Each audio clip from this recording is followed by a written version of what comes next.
नास्तिक संप्रदाय मने करती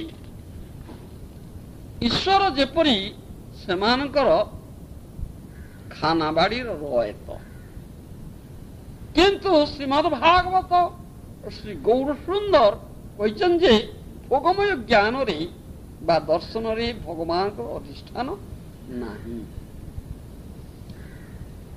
जो माने शुद्ध प्रामाणिक परंपरा रे आसुचंती आचार्य परंपरा रे से माने ये तत्व कथा जानचंती गुरु परंपरा प्राप्त होइचंती और से माने कथा कहती। तबे क्यों माने आचार्य बा महाजन शब्दवाच्य नुहंती एटा हमको बुझिनबा पाई पड़िबा। आम माने वर्तमान काल रे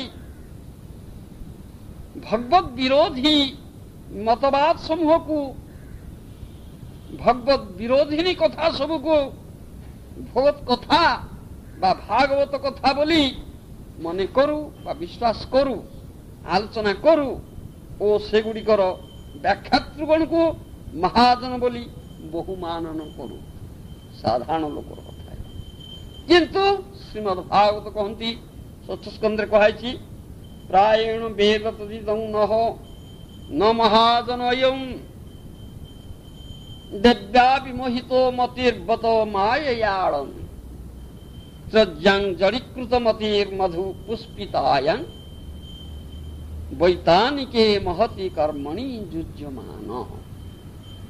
एक कथा श्रीमद् भागवत षष्ठ स्कंद कहते दैवी विष्णु माया रे विमोहित विष्णु विरोधी व्यक्ति केबे हेले महाजन नुहंती। भ्रमादि दोष चतुष्टय द्वारा जो माने दुष्ट होइचंती सेमाने केबे हेले महाजन नुहंती। सेमाने कौनसी संप्रदाय पर विश्वास स्थापन करिबार आवश्यकता नहीं। जगतर दुकानदार कौन कथा रे विश्वास स्थापन करिवार कौन सी आवश्यकता नहीं। कौन कह सब कहते आज्ञा लाभ जमा नौनी मूले मूले आपको दे दूसरी नहीं दुकान लाभ न नहीं बणिज करुच्ची हाँ कि कहते तेणु दुकानदार कथा कदापि विश्वास करे पक्का माल आपन दउछि आ काक देई नथि आज आपन पई बाहर कर लिया ना नहीं सही कथा कहछि।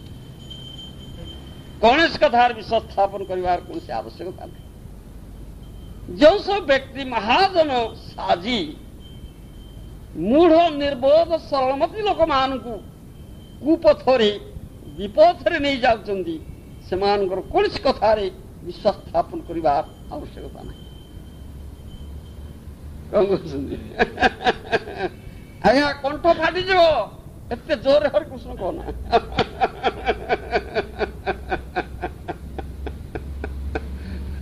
ना नहीं